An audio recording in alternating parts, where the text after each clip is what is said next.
Just next door, in an even smaller nest, the female reed warbler incubates its 4 eggs. One of the brood is starting to hatch. However, it is not the young reed warbler. 2 weeks ago, a female cuckoo, unseen by the reed warbler, dropped her egg into this nest. Now the young cuckoo hatches. As the first of the brood, the reed warbler did not notice the trick, and now feeds the young as if it were its own. The young cuckoo needs to throw the other eggs out of the nest.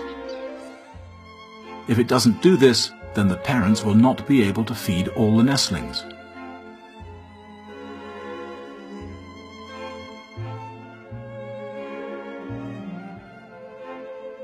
But the first attempts are not successful. The cuckoo is still too weak.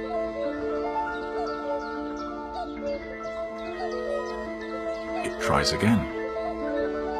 It must push the egg above the edge of the nest. It is a big effort.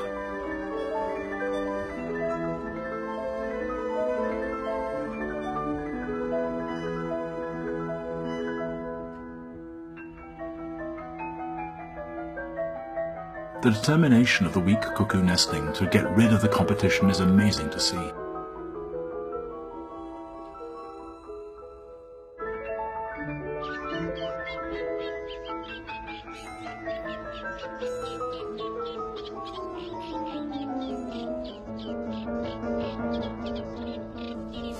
After a few hours, it has another go.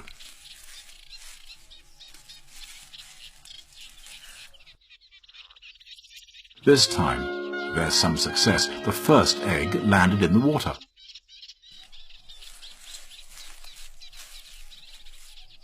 When it throws out the second egg, the cuckoo almost follows it out of the nest itself. Now, for the last one. Alone at last. The ever-open, bright red beak and the constant peeping from the cuckoo prompts the reed warblers to bring it food without a break. Now all the insects and spiders end up in its beak. With such intensive feeding, the young cuckoo reaches its adult size in just 2 weeks.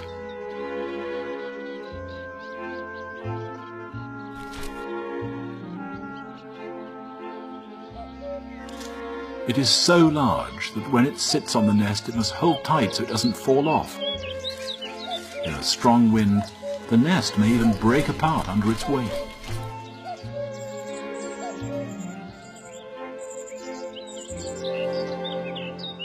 Although the cuckoo is by now much bigger than the reed warblers, they still treat it as if it's one of their own nestlings. Even after it has left the nest, they will still feed it. At the end of August, the young cuckoo will start its lonely journey to Africa. It will return next spring, maybe even to the same reed bed, and try to toss an egg into a reed warbler's nest.